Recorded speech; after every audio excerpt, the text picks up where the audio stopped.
Welcome, future teachers. If you are an entity student and passionate about shaping young minds, then this video is only for you.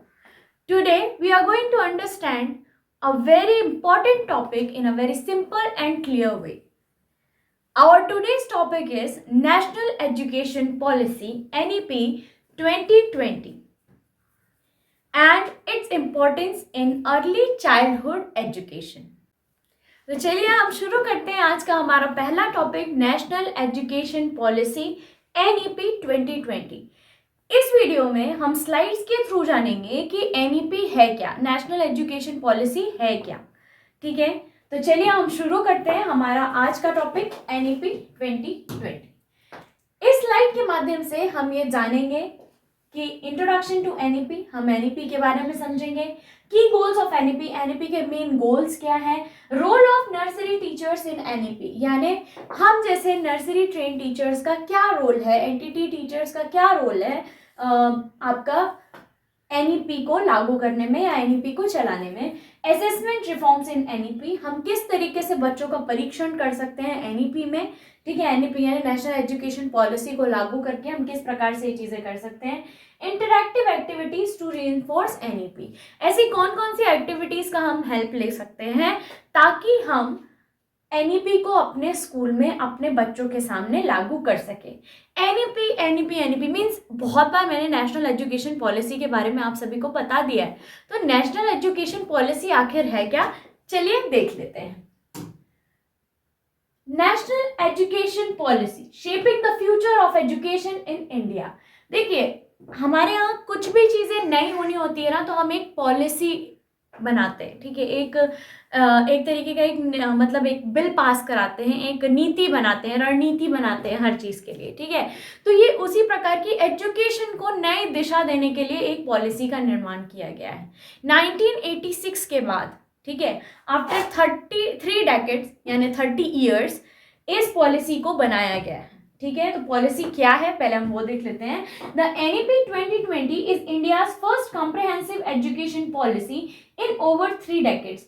ये NEP 2020 यानी national education policy 2020, इसको 2020 क्यों कहा जाता है, क्योंकि 2020 सन में आई थी। ठीक है, तो ये जो पॉलिसी है ये 30 साल के बाद 1986 से अब जाकर के ये क्या हुई है, 30 सालों के बाद अब ये पॉलिसी जो है वो आई है, एक एजुकेशन पॉलिसी आई है जो कि एक मतलब एक बहुत ही बड़ा ड्रास्टिक चेंज है। ठीक है, aimed at transforming the entire educational structure. इसका एम क्या है, जो भी एजुकेशन सिस्टम हमारा चल रहा है उसको एकदम कंप्लीटली क्या कर देना, ट्रांसफॉर्म कर देना, थोड़ा उसमें क्या कर देना, बदलाव ला देना। जो पुरानी शिक्षा नीति चल रही थी उसको थोड़ा सा बदलना, जो जिस तरीके से हम जिस सिस्टम से पहले बच्चों को पढ़ा रहे थे उस सिस्टम में थोड़ा सा चेंजेस लाना। ठीक है, इसका विजन क्या है, it envisions an education system rooted in India ethos that contributes directly to transforming India into an equitable and vibrant knowledge society।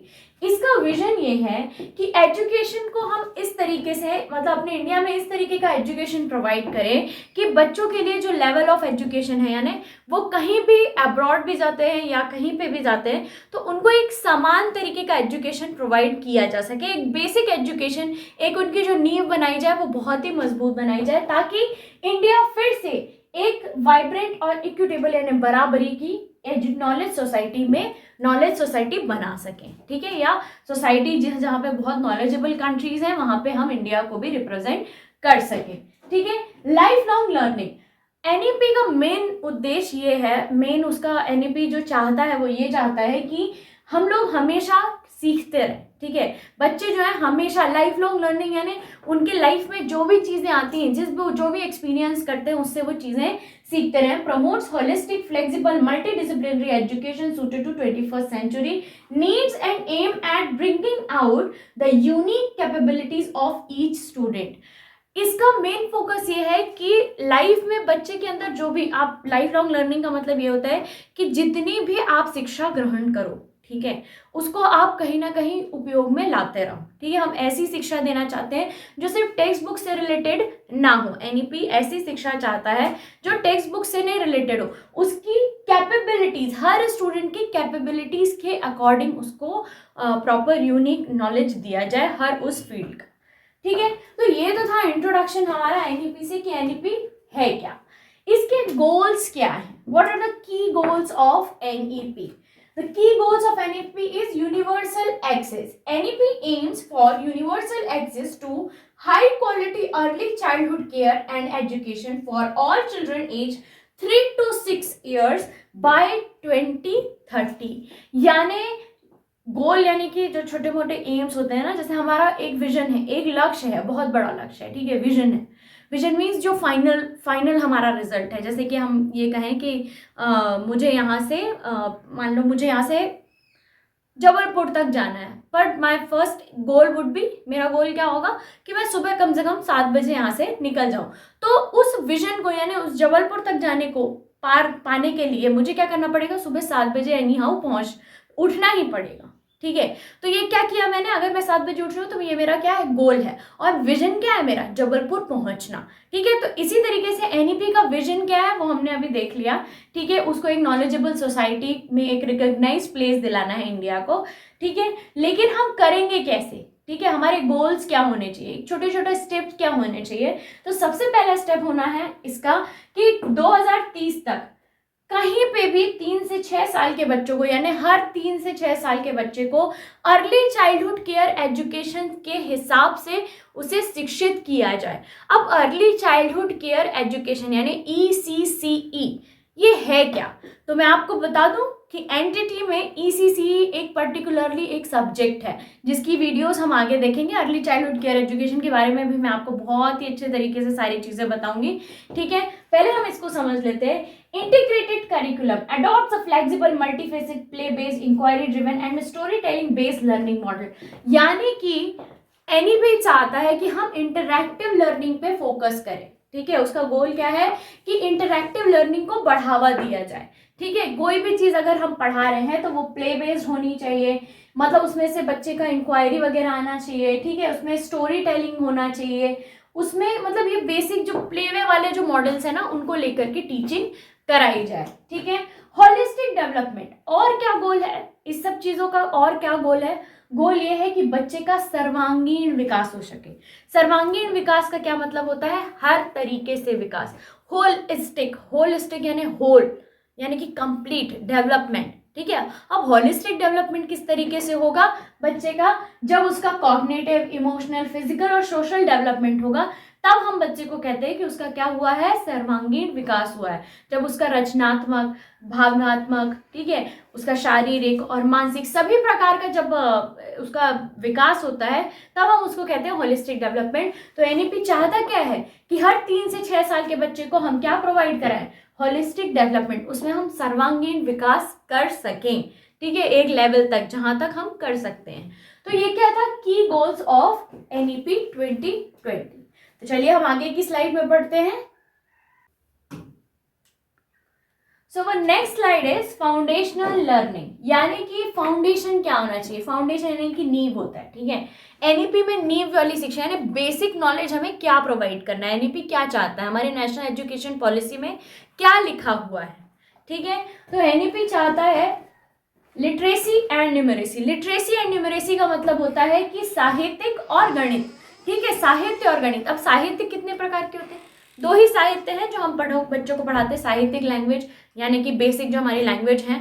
ठीक है, लिटरेसी का मतलब वो है लैंग्वेज से मतलब है, न्यूमरेसी का मतलब है आपका नंबर से। ठीक है, तो foundational literacy and numeracy are the highest priority all the students to attain proficiency by grade 3। यानी 3rd क्लास तक आते आते बच्चे को न्यूमरेसी और लिटरेसी आ जानी चाहिए। न्यूमरेसी और लिटरेसी का क्या मतलब है, न्यूमरेसी यानी कि आपका न्यूमरेसी यानी कि आपका मैथ्स।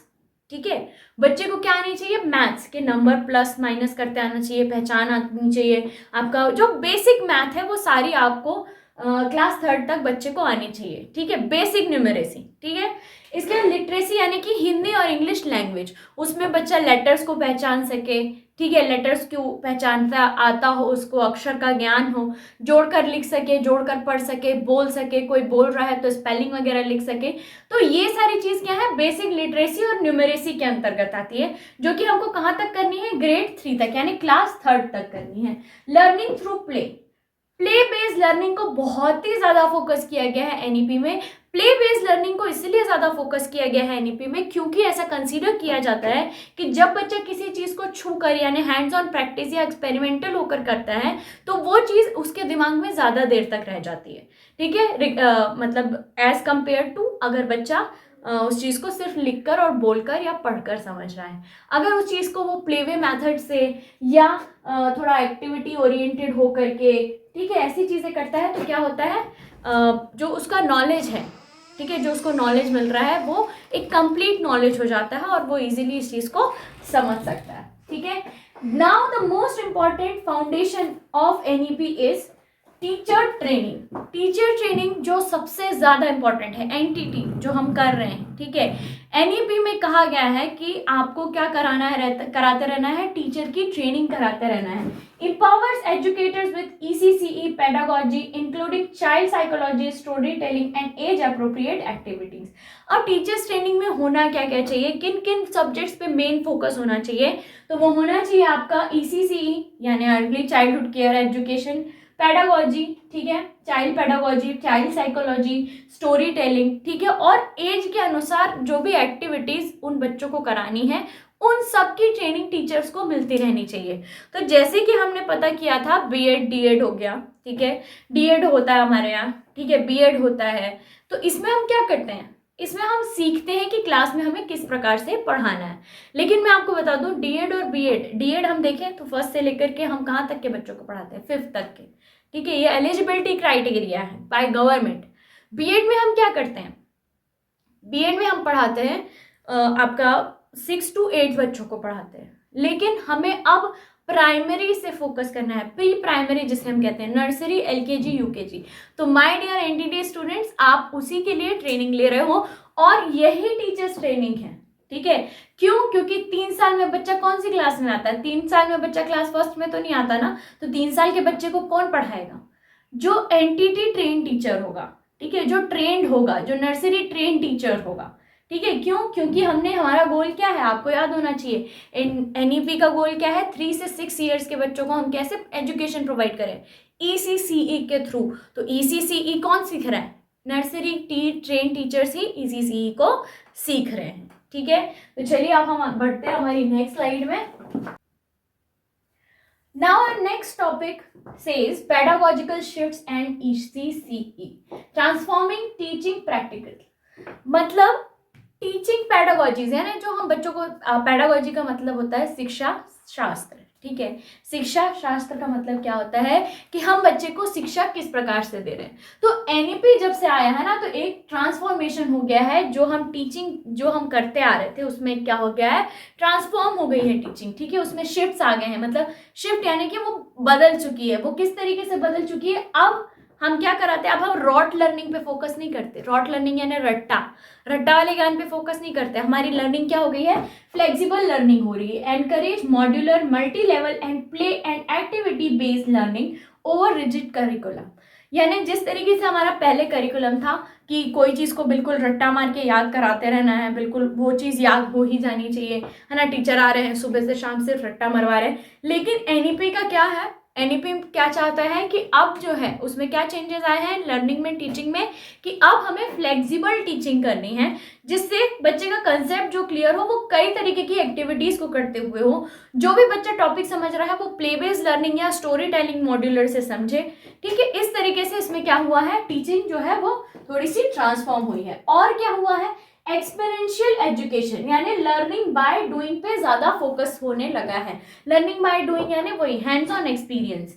हैंड्स ऑन एक्सपीरियंस का मतलब कि बच्चा करके सीखता है, ठीक है, किसी भी चीज को वो देखता है, करके सीख लेता है। जैसे एक छोटी सी अपन टॉपिक ले लेते हैं, जैसे मान लीजिए मैंने आज मेरा पहला दिन है और मैं बच्चे को राइटिंग में पहला दिन है, तो मैं पहले दिन क्या सिखाऊंगी, पहले दिन मैं सिखाऊंगी ए लिखना, तो हम क्या करेंगे, वो 4 लाइन की कॉपी में dot dot dot dot A बना देंगे, बच्चा उसको जोड़ के और लिख लेगा, एंड दैट इज कम्प्लीटली, मतलब कंप्लीट, ए कंप्लीट हो गया, ठीक है। लेकिन अब मुझे एक्सपीरियंशियल एजुकेशन देनी है, एक्सपीरियंशियल लर्निंग करानी है, तो मैं कैसे कराऊंगी। अब जब मुझे अगर ए पढ़ाना है तो उसके 3 से 4 दिन पहले से मैं बच्चों से कुछ ना कुछ एक्टिविटीज कराने लग जाऊंगी, जैसे ए बना करके न्यूज़पेपर की कटिंग से ए चिपका दें शुरू करवा दूंगी, ठीक है, या तो ए से कोई ड्राइंग बनवा दूंगी, ठीक है। अब न्यूज़पेपर में बच्चे ए फाइंड करेंगे, या अगर मेरे पास कोई चीज़ अवेलेबल है, ठीक है, जैसे कुछ मान लो मेरे पास फ्लैश कार्ड अवेलेबल है, तो मैं उसमें से ए वाली चीज़ों को छंटवाना शुरू करूंगी, बच्चों से बोलूंगी कि आप इनको छांट दो। तो कहने का मतलब क्या है, अब मैंने क्या किया, बच्चे को ए के बारे में पूरी तरीके से बताया। अब ए उसको सिर्फ लिखते या देखते नहीं आता, अब बच्चा क्या करता है, अब बच्चा कहीं पे भी ए को फाइंड कर सकता है, कहीं पे भी ए को लिख सकता है। अब उसको बस ये नहीं हो गया कि मुझे ये 4 लाइन की कॉपी मिलेगी तो ही मैं ए लिख पाऊंगा, मतलब उसका जो लर्न करने का जो उसके दिमाग में, उसके ब्रेन में जो चीज़ फीड होने वाली है ना, अब वो वाइडर लेवल पे फीड हो सकती है, ठीक है। अब वो वाइडर पर्सपेक्टिव हो सकता है उसका सोचने का, मतलब thinking out of the box हो चुकी है, ठीक है। अब वो 4 लाइन की कॉपीज में सीमित नहीं है, अब वो एक्सपेरिमेंट्स कर रहा है। अब अगला चीज क्या है, अगला क्या पेडागोजिकल शिफ्ट आया है, अगला क्या शिक्षा शास्त्र में बदलाव आया है, एज अप्रोप्रिएट पेडागोजी, यानी curriculum designed around developmental needs of 3 to 8 years old integrating play, art and stories, ठीक है। इसमें एज अप्रोप्रिएट हम पेडागोजी को लगाते हैं, और ऐसा हर करिकुलम बनाया गया है जो 3 से 8 साल के बच्चों में डिफरेंशिएट करता है कि 3 साल के बच्चे को कौन सी एक्टिविटी करानी चाहिए और 8 साल के बच्चे को कौन सी एक्टिविटी करानी चाहिए। इस तरीके का ये करिकुलम जो है बनाया गया है, जिसमें कि प्ले, आर्ट और स्टोरीज को इंक्लूड किया गया है। तो चलिए, ये थे हमारा पेडागोजिकल शिफ्ट जो एनईपी आने के बाद आ चुका है, ठीक है। एनईपी के बाद जो शिफ्ट आया है, शिफ्ट यानी कि चेंज आया है, ठीक है। तो चलिए अब हम देखते हैं हमारी नेक्स्ट स्लाइड क्या कहती है। Okay, so the next slide says role of nursery teachers in NEP, यानी नर्सरी टीचर्स यानी NTT train teachers, nursery teachers का क्या रोल है एनईपी में, यानी हम क्या एग्जैक्ट रोल प्ले करते हैं नेशनल एजुकेशन पॉलिसी में, ठीक है। Front line agents of change, front line agents of change मतलब आप जो है फ्रंट लाइन वॉरियर्स हैं, इस बदलाव के सबसे पहले आप ही इस बदलाव को लेकर के आओगे, ठीक है। जो एंटिटी हमारे स्टूडेंट्स हैं वही इस चीज़ को सबसे पहले बदलाव लेकर के आएंगे। क्यों? क्योंकि आप जो हो बेसिक यानी बेस, बच्चे को पहली बार जो कोई टीचर मिलता है वो कहाँ का टीचर मिलता है, नर्सरी क्लास का टीचर मिलता है। उसने अगर बेस कायदे का बना दिया, बेस जो बहुत अच्छा बना दिया, तो वो आगे चल के बच्चा ईजी हो जाता है उसको कोप अप करना, ठीक है। तो we are the change maker, ठीक है, हम लोग क्या करते हैं, चेंजेस लाते हैं, ठीक है। तो हमारा रोल क्या है, सबसे पहला रोल हमारा है करिकुलम इम्प्लीमेंटेशन, करिकुलम को इम्प्लीमेंट करना, यानी जो भी करिकुलम बनाया गया है, ठीक है, जो भी एनईपी का विजन है, उसका जो भी एक्शंस है, जो भी एनईपी का विजन है, उसको किस तरीके से हम एक्शन में ला सकते हैं, ठीक है। अब एनईपी ने क्या कहा कि प्लेवे टीचिंग होनी चाहिए, तो वो कौन कराएगा, हम कराएंगे, एनटीटी टीचर्स कराएंगे, ठीक है। इंक्लूसिव एजुकेशन होना चाहिए, चाइल्ड सेंटर्ड एजुकेशन होना चाहिए, तो ये सब चीज़ें कौन कराएगा, ये सब एनटीटी वाले टीचर्स ही कराएंगे, जो नर्सरी ट्रेन टीचर्स हैं वो ही कराएंगे। पेरेंट इंगेजमेंट, सेकेंड हमारा रोल क्या है, पेरेंट्स को एनकरेज करना ताकि वो अपने बच्चों के पढ़ाई में उसी तरीके का ध्यान दे सकें जैसे कि हम एक स्टूडेंट मतलब हम एक टीचर एक स्टूडेंट को या स्कूल स्टूडेंट को जिस तरीके से फोकस करता है। तो पेरेंट इंगेजमेंट यानी सर्व as a bridge between parents and educational goals to ensure holistic child development। अब यहाँ पे भी holistic child development यानी कि बच्चे के सर्वांगीण विकास के लिए ये बिल्कुल ज़रूरी है कि जो ट्रेन टीचर है यानी नर्सरी टीचर है वो एक ब्रिज, एक पुल जैसा काम करे, किसके किसके बीच में, पेरेंट्स और एजुकेशनल आपका जो गोल है उसके बीच में, ठीक है। अब आप बच्चे को सिर्फ स्कूल में नहीं पढ़ा रहे हो, ठीक है, आप एनईपी में जब आप बच्चे को पढ़ाते हो, NEP national education policy new policy के अकॉर्डिंग जब आप पढ़ाते हो तो उसमें टीचर का भी उतना ही रोल है जितना कि पेरेंट और स्कूल का रोल है, ठीक है। पेरेंट्स को भी इन्वॉल्वमेंट करना बहुत ही ज़्यादा ज़रूरी है। तो वो कौन करेगा, हम और आप जैसे टीचर्स ही करेंगे, ठीक है। और अगला क्या है हमारा role, professional development, continuous upskilling in ECCE pedagogy, child psychology and NEP aligned teaching methods. अब हमको और क्या करना है, हमारा और क्या रोल है, हमारा प्रोफेशनल डेवलपमेंट यानी खुद के डेवलपमेंट को, ठीक है, खुद के प्रोफेशन को बार बार इन्हेंस करते रहना, बार बार पॉलिश करते रहना, उस कोई भी नई चीज आ रही है उसको सीखते रहना, टेक्नोलॉजी को सीखना, ठीक है, यानी हमें खुद में भी विकास करना बहुत ज्यादा जरूरी है, खुद में भी डेवलपमेंट करना बहुत ही ज्यादा नेसेसरी है। तो ये क्या है हमारा एक नर्सरी टीचर का क्या रोल होता है आपका एनईपी में। सबसे पहले करिकुलम को इम्प्लीमेंट करना, ठीक है, जो एक टीचर ही कर सकता है। पेरेंट्स के साथ इंगेजमेंट करना, यानी पेरेंट्स के साथ इंगेज होना बच्चे की होलिस्टिक डेवलपमेंट के लिए, और अपनी स्किल्स को बढ़ाते रहना, ठीक है। तो चलिए हम चलते हैं हमारी नेक्स्ट स्लाइड में। Now our next slide says activity based and play way learning, making learning joyful and effective। आप देख रहे हो कि जब से हमने एनईपी की बात करनी शुरू की है, the first thing it says is कि जो हमारा एजुकेशन हो वो रॉट लर्निंग पे ना हो, प्ले बेस्ड लर्निंग पे हो, एक्टिविटी बेस्ड लर्निंग पे हो। तो किस टाइप की एक्टिविटीज हम करा सकते हैं वो हम देख लेते हैं। एक्सप्लोरेटरी लर्निंग यानी एक्सप्लोर करने वाली लर्निंग होनी चाहिए, ठीक है, एक्सप्लोर करने वाली जिसमें बच्चा कुछ सीखे, जैसे कि hands on activities like sorting, stacking and art project enhance sensory and cognitive skill. अब एक्सप्लोरेटरी लर्निंग कराने से क्या होता है, जब बच्चा एक्सप्लोर करता है तो वो किस किस तरीके की एक्टिविटीज कर सकता है। सॉर्टिंग यानी कि चीजें अगर इधर उधर हैं तो उसमें से कुछ चीजों को निकालना, ठीक है, जो भी इंस्ट्रक्शन दिया जाता है। स्टैकिंग यानी किसी चीज को जमा करके रखना, ठीक है। आर्ट प्रोजेक्ट्स, इन सब चीजों से क्या होता है बच्चे की सेंसरी यानी सेंसेस वाली और कॉग्निटिव स्किल का क्या होता है, डेवलपमेंट होता है। अब सॉर्टिंग क्या है, जैसे मैं आपको बताती हूँ कि अगर मुझे कोई एक टॉपिक है जो क्लियर करना है बच्चों का, जो पहला टॉपिक है वो क्या है, कलर है, ठीक है, मुझे बच्चों को क्या सिखाना है, कलर के बारे में सिखाना है। तो मैंने कुछ चीज़ों को बिखेर के रख दिया पूरी क्लासरूम में। क्लासरूम का एक सेक्शन है जहाँ पे मैंने क्या किया, पूरी कुछ चीज़ों को बिखेर के रख दिया। अब मैंने किसी बच्चे को बुलाया और कहा कि इसमें से 5 रेड चीज़ें निकाल करके मुझे दो। तो बच्चा क्या करेगा, रेड चीज़ों को अलग सॉर्ट करने लग जाएगा, ठीक है। अब आप ध्यान दीजिए कि मैंने क्या कहा है, कोई 5। तो अब बच्चे का कंसेप्ट किसका, न्यूमरेसी का भी क्लियर हो रहा है, यानी नंबर्स का भी क्लियर हो रहा है कि 5 वो कौन सी चीजें निकाल रहा है, रेड। तो कलर के साथ साथ हम नंबर्स का भी, यानी कि एक तरीके की ये क्या है, इसको हम क्या कह सकते हैं कि हर अलग अलग सब्जेक्ट को मिला करके भी हम एजुकेशन दे सकते हैं, ठीक है। हर सब्जेक्ट को हम क्या कर रहे हैं, इनकॉर्पोरेट लर्निंग कहते हैं, ठीक है, इसको इनकॉर्पोरेट लर्निंग, जिसमें हम क्या करते हैं, हर सब्जेक्ट को एक दूसरे से मिला करके सिखाते हैं। तो अभी मैं क्या सॉर्टिंग सिखाई थी, सॉर्टिंग करने में, सॉर्टिंग मतलब चीज़ों को जो अस्त व्यस्त पड़ी हुई है उनको एक सिरे से ढूंढ करके निकालना, ठीक है। तो अब इसमें मैंने क्या सिखाया बच्चे को, नंबर के साथ साथ कलर भी सिखा दिया, है ना। तो अब कहने का मतलब ये है कि आपने उसके 2 कंसेप्ट एक ही एक्टिविटी से क्लियर कर दिए हैं। अब बच्चा उस चीज को सिर्फ नंबर या सिर्फ कलर के उससे नहीं देख रहा।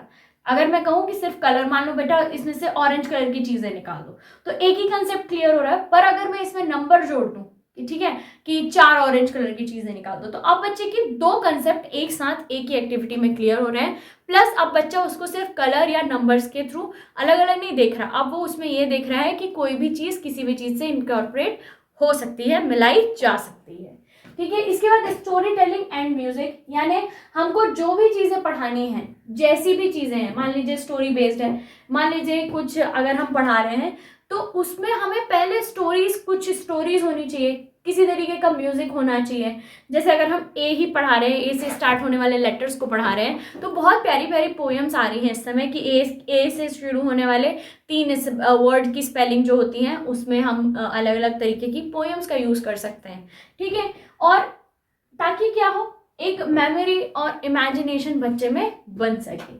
इसके अलावा सोशल इंटरैक्शन, बच्चे को हमें और क्या सिखाना है, सोशल इंटरैक्शन से चीजें सिखानी है, जैसे गेम्स या ग्रुप टास्क दे करके, ठीक है। इससे क्या होता है, बच्चे की एम्पैथी बढ़ती है, ठीक है, एम्पैथी, बच्चा एम्पैथेटिक होता है, कोऑपरेट करना सीखता है, सहयोगी बनता है, और उसकी कम्युनिकेशन स्किल भी स्ट्रांग होती है। तो ये सारी क्या होती है, एक्टिविटी बेस्ड लर्निंग। और एक्टिविटी बेस्ड लर्निंग में हम बेसिकली किस तरीके से हम बच्चों को अलग अलग एक्टिविटीज के थ्रू कैसे अलग अलग चीजें सिखा सकते हैं, ठीक है। हमारी नेक्स्ट स्लाइड है। असेसमेंट रिफॉर्म्स इन एनईपी, यानी हम बच्चों का परीक्षण कैसे करें, ठीक है, बच्चों का परीक्षण हम कैसे किया जा सकता है। असेसमेंट का मतलब क्या होता है? असेसमेंट का मतलब होता है टेस्ट करना, ठीक है, असेसमेंट का मतलब क्या होता है? टेस्ट करना। अब हम बच्चों को टेस्ट कई तरीकों से कर सकते हैं, जैसे कि फॉर्मेटिव असेसमेंट, जिसे हम जनरली FA1 FA2, ठीक है, समेटिव असेसमेंट जैसे हम कहते हैं SA1 SA2। तो जो फॉर्मेटिव असेसमेंट्स होते हैं, फॉर्मेटिव असेसमेंट क्या होते हैं? Emphasises ongoing diagnostic assessment over one time exam, ठीक है। एफएस जो होते हैं वो क्या होते हैं? फॉर्मेटिव असेसमेंट जो होते हैं कि जो भी चीज चल रही है ना, उसी का उसी समय पे जब हम टेस्ट ले लेते हैं, ठीक है। मान लीजिए कोई एक चैप्टर चल रहा है, उसके बीच में जो आप बच्चों से क्वेश्चंस पूछते हो, तो बच्चों के जो रिप्लाईज आते हैं, ये आप क्या कर रहे हो? एक तरीके से बच्चों को डायग्नोस कर रहे हो, ठीक है, टेस्ट कर रहे हो कि क्या उन लोगों से चीजें बन रही हैं या नहीं बन रही, ठीक है। यूनिट टेस्ट हो गए, क्लास टेस्ट हो गए, मंथली टेस्ट हो गए। इसमें हम क्या देखते हैं कि बच्चों को जो भी चीजें पढ़ाई गई है, क्या वो उनसे आ रही है या नहीं आ रही, ठीक है। ऐसे ही होता है हमारा समेटिव असेसमेंट, जिसको हम एग्जाम्स कहते हैं, ठीक है, half yearly exam, quarterly exam, annual exams, ठीक है। इस तरीके से आप बच्चों का क्या कर सकते हो? परीक्षण कर सकते हो। और कौन से तरीके हैं परीक्षण करने के? Holistic report cards. Holistic report card यानी जो सर्वांगीण, यानी सारी चीजों का जो एक रिपोर्ट कार्ड होता है। आप लोगों ने देखा होगा कि अब रिपोर्ट कार्ड में सिर्फ सब्जेक्ट लिख करके नहीं आता, उसके नीचे को करिकुलर एक्टिविटीज भी आती हैं, जैसे ऑनेस्टी, ठीक है, पंचुअलिटी, स्पोर्ट्समैनशिप, ठीक है, और आपका शेयरिंग, ठीक है, और क्लीनलीनेस। तो ये सारे जो पॉइंट्स आ रहे हैं, ये कहाँ से आ रहे हैं और ये क्यों जरूरी है? क्यों? क्योंकि हम सिर्फ बच्चे को सब्जेक्टिव नॉलेज नहीं दे रहे हैं, हम बच्चे को क्या कर रहे हैं? हम बच्चे को ये को करिकुलर नॉलेज भी दे रहे हैं, को करिकुलर एजुकेशनल फील्ड्स पे भी नॉलेज दे रहे हैं, ठीक है। तो इसलिए हमें होलिस्टिक रिपोर्ट कार्ड्स को भी बनाना जरूरी है, ताकि बच्चे का हम डेवलपमेंट सही तरीके से समझ सके, सिर्फ सब्जेक्टिव वे में नहीं, फिजिकल वे में, कॉग्निटिव वे उसका क्या है, सोशल इमोशनल वो कितना एक्टिव है, कितना नहीं है, उसमें और कितना काम करने की जरूरत है, ठीक है। तो ये हॉलिस्टिक रिपोर्ट कार्ड से हमें पता चलता है। टीचर लेड फीडबैक, और किस तरीके से हम बच्चे का परीक्षण कर सकते हैं? टीचर्स के फीडबैक्स जो आते हैं, ठीक है, empowers teachers to assist through observation, activity outcomes and interaction। यानी ये जो क्लास टीचर है या जो सब्जेक्ट टीचर है, पर्टिकुलरली अपनी क्लास के साथ, अपनी क्लास में ये चीज़ें इजीली देख पाता है। टीचर का फीडबैक जो है वो टीचर अपने आप खुद ही कर लेता है, खुद ही अनुमान लगाता है। अनुमान क्या लगाता है? बच्चे की एक्टिविटीज़, बच्चा किस तरीके से पार्ट ले रहा है, बच्चा क्या पढ़ रहा है, उसको ऑब्जर्व करके जो चीज़ हम लोग देखते हैं, उसको हम क्या कहते हैं? टीचर लेड फीडबैक कहते हैं। समझ गए? तो हम इन तरीकों से बच्चों की अंडरस्टैंडिंग को क्या कर सकते हैं? टेस्ट कर सकते हैं। तो चलिए हम चलते हैं हमारी नेक्स्ट स्लाइड में। Inclusivity and multilingualism, creating equitable language rich classroom. देखो, इंक्लूसिविटी यानी समावेशी, ठीक है, समावेशी शिक्षा को हमें बहुत ही ज्यादा फोकस करना है।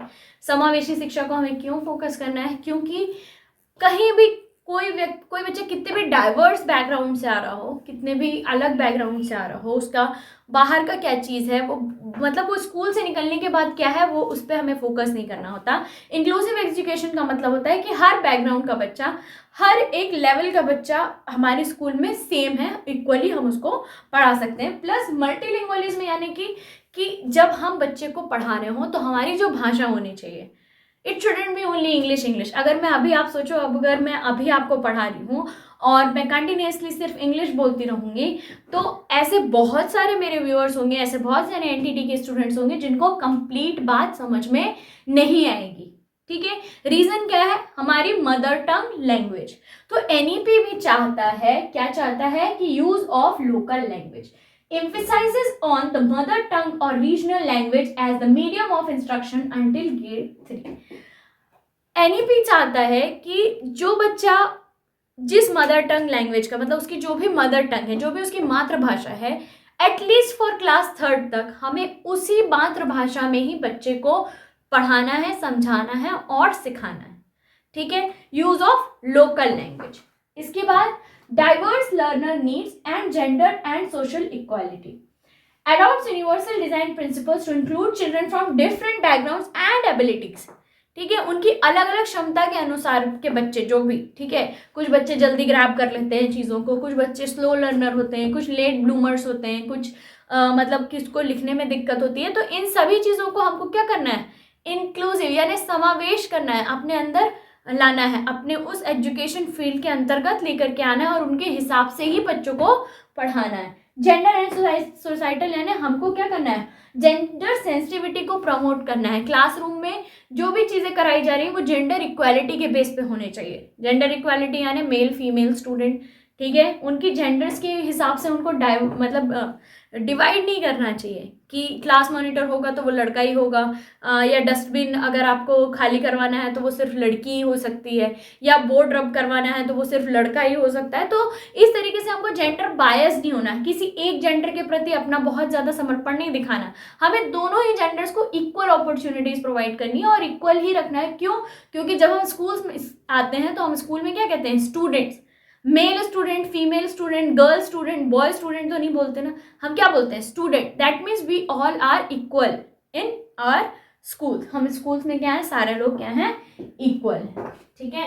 चलिए तो हम नेक्स्ट हमारी स्लाइड देखते हैं, वो क्या कहती है। तो हमारी नेक्स्ट स्लाइड कहती है interactive activities to reinforce NEP.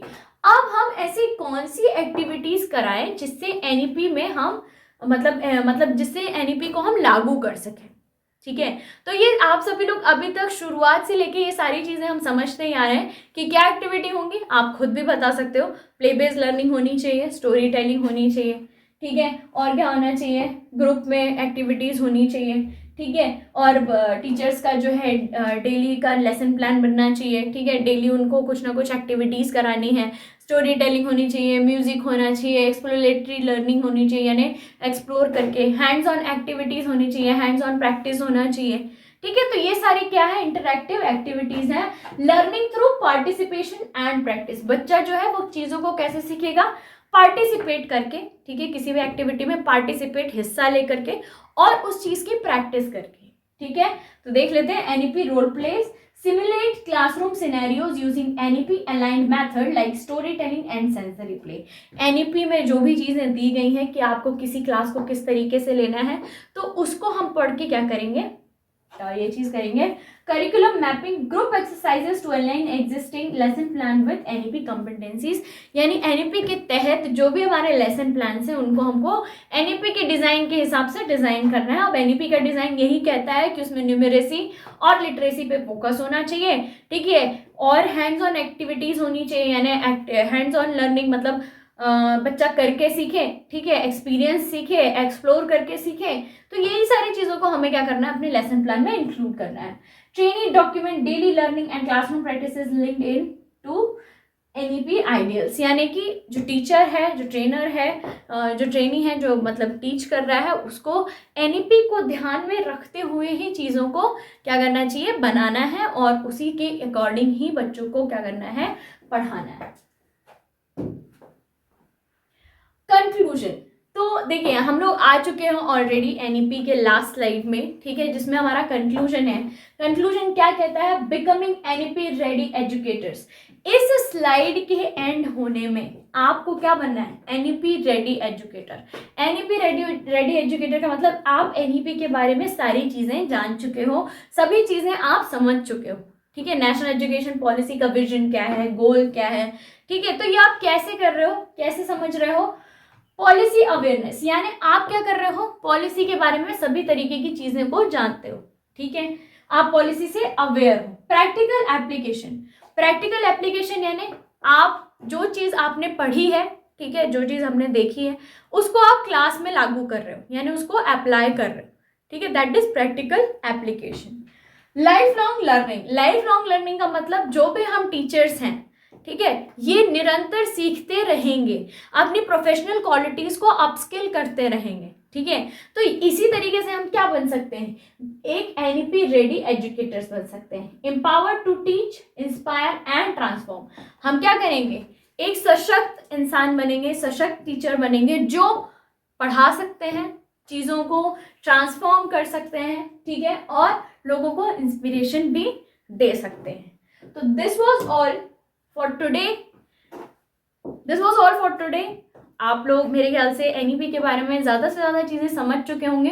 कुछ और चीज़ें हैं जो मैं अपने सेकंड पार्ट में एनईपी के ज़रूर बताऊंगी, नेशनल एजुकेशन पॉलिसी 2020 के लिए। Thanks for watching this and thanks for liking this video. Thank you so much, see you soon, have a nice day.